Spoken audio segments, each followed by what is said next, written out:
Rabbi इश्रह ली सदरी वयस्सिर ली अमरी वहलुल उक़दम मिन लिसानी यफ़क़हू क़ौली।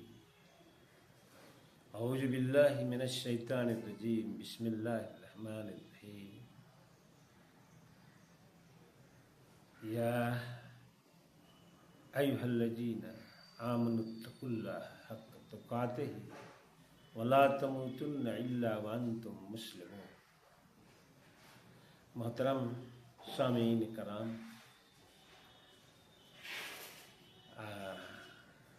अभी एक दो दिनों में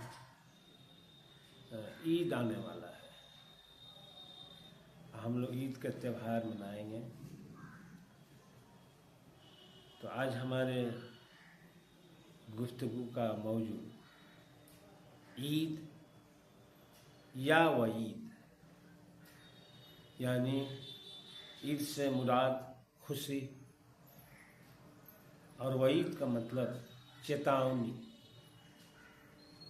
तो इस सिलसिले में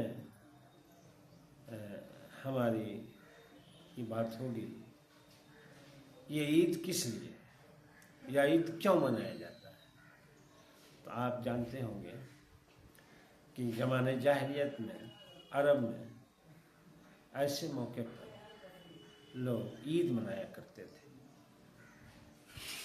और उस ईद में, उस त्यौहार में अपने अपने ख़ानदान अपनी अपनी चीज़ों की तारीफ़ बयान करते थे और एक तरह का मुकाबला होता था। मुबालगा के साथ अपने ख़ानदान की, अपनी रवायात की तारीफ़ बयान करते थे। हुजूर अकरम सल्लल्लाहु अलैहि वसल्लम ने वैसे त्यौहार को, जो उनका एक ज़माने से उनके यहाँ एक परंपरा थी, उसको दूसरी चीज़ में ढाल दिया।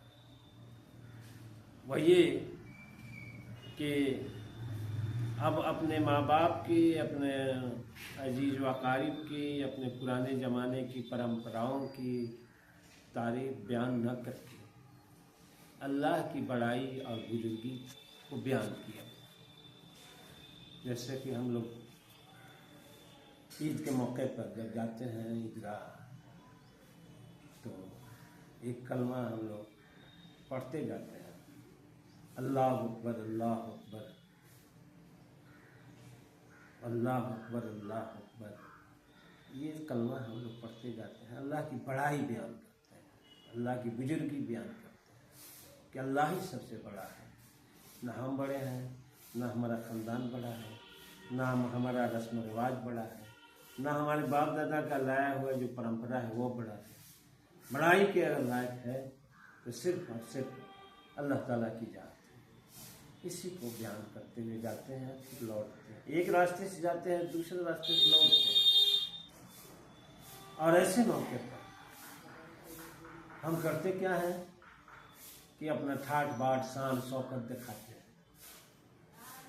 तो वैसे लोगों के पास, जिनके पास माल दौलत है और ज़िंदगी के जो शान बढ़ाने वाली जो बातें हैं, उसको खरीदने, उसको हासिल करने की ताकत है, शक्ति है, तो वह तो दूसरे लोगों में अपने आप को मुअज्जज महज्जब दिखाते रहते हैं। दस्तरखान लगा हुआ है, तरह तरह के इत्र अतरियात से अपने आप को सजाते हैं, घर को सजाते हैं। लेकिन उनके बगल में एक दूसरे हमारे भाई हैं, दूसरे लोग हैं, उनके लिए ईद नहीं होता है। उनके लिए वह दिन गम का दिन होता है। एक तरफ वो देखते हैं कि हमारे पड़ोस में एक आदमी इस आन बान से, ठाट बाट से ज़िंदगी गुजार रहा है, तरह तरह के दस्तरखान पर उसके खाने की चीज़ें सजी हुई है और लोगों को बुलाता है, खाता है, खिलाता है। और उसके घर में उसके बच्चे नंगे पाँव हैं, फटा कपड़ा है, पुराना कपड़ा है। उन बच्चों का दिल कितना मचलता होगा इन सब चीज़ों को देखकर, या उस माँ बाप का दिल कितना मचलता होगा, काश मेरे पास भी होता तो हम भी अपने बच्चों पर खर्च करते। तो एक तरफ तो खुशी है और एक तरफ गम है। तो दरअसल इन बातों को बयान करने का मतलब ये है कि ये ईद क्यों आया हुआ है, क्योंकि हमने रमज़ान का रोज़ा रखा 30 दिन तक, और 30 दिन में यानी रमज़ान के महीने की जो फजीलत है, जो अहमियत है, जो अफादियत है, वो कुरान की वजह से है। कुरान के बदौलत ही रमज़ान की इतनी अहमियत दी गई है, क्योंकि कुरान उस महीने में नाजिल हुआ है। और कुरान के मुताबिक हम 30 दिन तक खुदाई मिशन को, फरिश्ते की सिफत को अपने अंदर दाखिल करते हैं, यानी अल्लाह के जिक्र, अज़कार करना, नमाजें पढ़ना, अल्लाह के लिए भूखा रहना, अल्लाह के हुक्म के मुताबिक शहर से लेकर अफ्तार तक, उन सारी चीज़ों का एहतमाम करना कि ये चीज़ जायज़ है, ये चीज़ नाजायज़ है, झूठ नहीं बोलना है, धोखा नहीं देना है, किसी का हक नहीं मारना है, हुकूक की अदायगी करना है, जो हमारे अड़ोस पड़ोस में लोग हैं, भूखे हैं, प्यासे हैं, उनको भूख प्यास को महसूस करना है। हमारे दिल उनकी हैसियत, उनकी हालत को देख कर पिघल जाए और हम उनके दुख में शामिल हो जाए। ये दरअसल अल्लाह ताला अपनी दुनिया को इस जो खुदा की सिफत है वह उसमें भरना चाहता है। ये रमज़ान का महीना, आप देखते हैं कि रमज़ान के महीने में नौजवानों के और दूसरे जो बूढ़े हैं, बच्चे हैं, उनके सर पर टोपी आ जाती है। रमज़ान से एक दिन से शुरुआत होती है, यहाँ तक कि मस्जिद भर जाती है और लोग ऊपर जाते हैं, दूसरी मंजिल पर जाते हैं और माइक लगाना पड़ता है। लेकिन ये वक्ती जो है हंगामी एक सूरत हाल पैदा हो जाती है रमज़ान की बरकत से। अच्छी बात है, ईमान में इजाफा हो जाता है। लेकिन ये ऐसा ईमान है जो सोडा वाटर की तरह है, एक बार उफान चढ़ता है और फिर नीचे डाउन हो जाता है। वही अल्लामा इकबाल के शेर के रोशनी में कि मस्जिद तो बना ली शब भर में, ईमान के हरारत वालों ने, मन अपना पुराना पापी था, बरसों में नमाजी बन न सके। यानी एक असरा बीतता नहीं है और दूसरे असरे में दाखिल होते हैं, नमाजियों की तादाद घटने लगती है, वो जोश व खरोश खत्म होने लगता है और तरावी में जो भीड़ थी वो खत्म होने लगती है और फिर 2 या 3 सफ़ी रह जाता है, बस नमाजी मस्जिद से बाहर हो जाते हैं। ये वक्ती एक हंगामी, एक जोशीला मामला होता है। तो अल्लाह ताला हमसे क्या चाहता है? अभी हमने आपके सामने कुरान करीम की एक छोटी सी आयत तलावत की, या अल्लज़ीना आमनु तक़ुल्लाह, ऐ लोगों जो ईमान लाए हो, आमनु तक़ुल्लाह, अल्लाह का तक़वा अख्तियार करो। कुरान नमाज का मतलब भी यही है कि हमारे अंदर तक़वा पैदा हो जाए। इस रोज़े का मतलब भी यही है कि हमारे अंदर तक़वा पैदा हो जाए, अल्लाह से डरने वाले बन जाए, अल्लाह को आँख सामने रखें, अल्लाह की मर्जी के मुताबिक काम करें, कोई ऐसा काम न करें जो अल्लाह को नाराज़ करने वाली चीज़ हो। जैसे कुरान में फरमाया भी गया है, या अय्युहल्लज़ीना आमनू, कि फरमाया कि नमाज रमज़ान के रोज़े तुम पर खर्च किए गए ताकि तुम्हारे अंदर तक़वा पैदा हो। और ये तक़वा, रमज़ान के रोज़े का मकसद भी यही है कि अल्लाह से डर पैदा हो जाए, अल्लाह की मर्जी के मुताबिक ज़िंदगी गुजारने लगे। ये हमारा कैसा तक़वा है कि चंद दिन तक, 10 दिन तक, 15 दिन तक तो हम मस्जिद में नज़र आते हैं, और जैसे ही ईद हमारे करीब आता है तो उस खुशी में शामिल होने के लिए बाजारों में दौड़ा दौड़ी लगा देते हैं, नया कपड़ा खरीदने के लिए, नया जूता खरीदने के लिए, नई चीज़ हासिल करने के लिए, एक दूसरे पर रोब जमाने के लिए, शान बखारने के लिए, एक दूसरे से आगे बढ़ जाने के चक्कर में हम अल्लाह को भूल जाते हैं।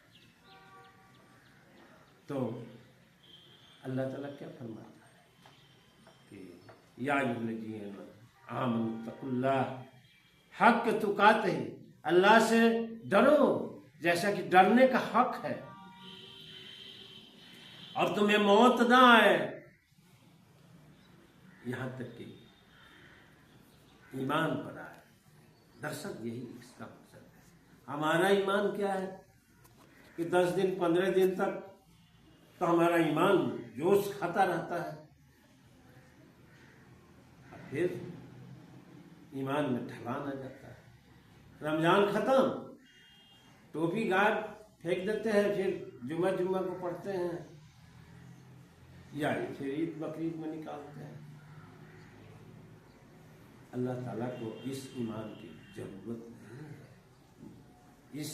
इस ईमान पर अल्लाह का इनाम नहीं है, और वो जन्नत जिसका बार बार जिक्र होता है, ऐसे लोगों के लिए वो जन्नत नहीं है। तो यहाँ अल्लाह ताला फरमाता है कि अगर तुमने मेरे किताब के मुताबिक, मेरे रसूल के हुक्म के मुताबिक अगर तुमने ज़िंदगी गुजारी और रमज़ान के रोज़े को ईमान और एहतसाब के साथ रखा, अल्लाह से डरते हुए, अल्लाह से उम्मीद लगाते हुए, तो उसी के शुक्राने के तौर पर, इनाम के तौर पर अल्लाह ताला ने हमें ईद की नमाज पढ़ने का ये हम पर वाजिब करार दिया है कि हमें उस खुशी में ईद मनाए। लेकिन जो लोग ऐसा नहीं करते हैं उनके लिए क्या है?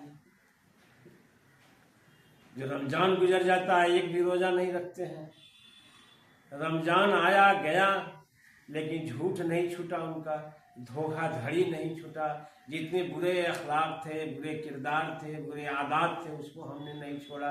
यहाँ तक कि दिन में ऐसे भी लोग मुसलमान मिल जाएंगे जो शराब पीते हैं, चुगली करते हैं, धोखा देते हैं, एक दूसरे भाई का हक मारते हैं। कहीं उनके जिंदगी में इस्लाम कहीं तक दूर दूर तक नजर नहीं आता है। तो ये ईद जो आ रहा है अपनी पूरी बहार के साथ, पूरी इनामात के साथ, ये उन लोगों के लिए तो वाकई ईद है और उनका हक है कि इस खुशी को मनाएं। लेकिन जो लोग बजाबता मसलसल नाफरमानियां करते जा रहे हैं, ऐसे लोगों के लिए ये वईद है, यानी एक चेतावनी है, खबरदार किया गया है। तुमको मौका मिला था लेकिन तुमने उससे फायदा नहीं लिया। अब जैसे अल्लाह के रसूल सल्लल्लाहु अलैहि वसल्लम एक मरतबा मेंबर पर तशरीफ ले जा रहे थे, आपने 3 मरतबा कहा आमीन आमीन आमीन। तो सहाबा कराम ने पूछा कि आप अल्लाह के रसूल, ये आपके मामूल के खिलाफ है, आप तो ऐसा पहले कभी नहीं करते थे। एक पर रखा तो आमीन, दूसरे पर रखा तो आमीन, तीसरे पर रखा तो आमीन, इसका मतलब क्या है? तो अल्लाह के रसूल सल्लल्लाहु अलैहि वसल्लम ने फरमाया कि जिब्रील अलैहिस्सलाम आए। तो उन्होंने कहा कि वह शख्स हलाक हो जो रमजान का रोजा रखे, रमजान का महीना पाए और अल्लाह से मग़फ़िरत की तलब न करे और उसके रजा को नहीं चाहे और रमजान का हक अदा न करे और कुरान का हक अदा न करे, वैसा शख्स हलाक हो। ये बद्दुआ कौन दे रहा है? फरिश्तों में जो सबसे मुअज्जज हैं जिब्रील अलैहिस्सलाम, वो बद्दुआ दे रहे हैं।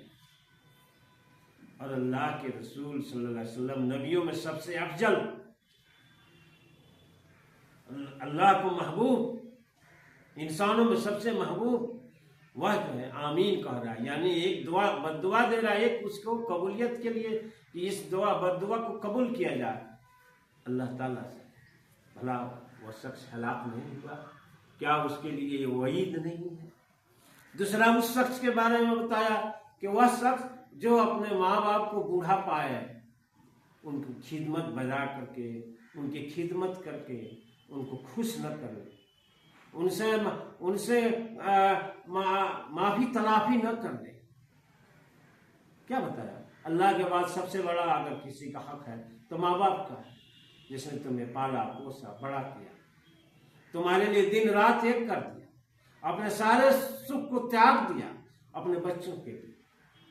और वो बच्चा जब जवान होता है तो अपने बाप को या माँ को, दोनों में से किसी को पाए और उनको खुश न करे, उनकी खिदमत न बजाना है। माँ बाप के सामने खड़ा रहना है, बैठना नहीं है जब तक वो हुक्म न दे, उनके पाँव में गिर जाना है। और गलती हुई है जिंदगी में तो उससे माफी का तलबगार बनना है। अगर ऐसा नहीं किया तो वह शख्स भी हलाक हो। ये कौन कह रहा है? जिब्रील अलैहिस्सलाम। और कौन कह रहा है कि आमीन? मोहम्मद सल्लल्लाहु अलैहि वसल्लम। तो ये चीज है। और फिर ये भी कि अल्लाह के रसूल का नाम लिया जाए और वह दरूद न भेजे, सल्लल्लाहु अलैहि वसल्लम न कहे, वह शख्स भी हलाक हो। और आपने फरमाया कि आमीन। इस तरह से ये महीना जो हमारे लिए आया था या आया है और अभी हमारे सामने से सरक रहा है कि खत्म हो रहा है, और हम खुशी मनाने चल रहे हैं, खुशी में भूल गए हैं अल्लाह के जिक्र को। तो यहाँ अल्लाह ताला फरमाता है कि ये ईद है या वो ईद है, ये चेतावनी है उन लोगों के लिए जो अल्लाह के हुक्म की नाफरमानी करते हुए गुजरते हैं, वो उनके लिए चेतावनी है और उनके लिए खुशी है, इनाम है, इकराम है, जो अल्लाह के मर्जी के मुताबिक जिंदगी गुजारते हैं। ये चंद बातें आपके सामने वो सुझाव किया गया। उम्मीद है कि अभी जो एक दिन जो बचा हुआ है उसमें हम अल्लाह की जिक्र करें, और बाकी 11 महीना जो है इसी ढर्रे पर हमारी, इसी तरीके पर हमारी जिंदगी गुजरे, वही हमारे अंदर जज्बा हो मस्जिदों को आबाद करने का और अपने ईमान में इजाफा करने का। अल्लाह ताला से दुआ है कि हमने जो कुछ आपके सामने रखा, हमें भी और आपको भी उस पर अमल करने की तौफीक अता फरमाए। वाक़िअ दवाना अल्हम्दुलिल्लाह।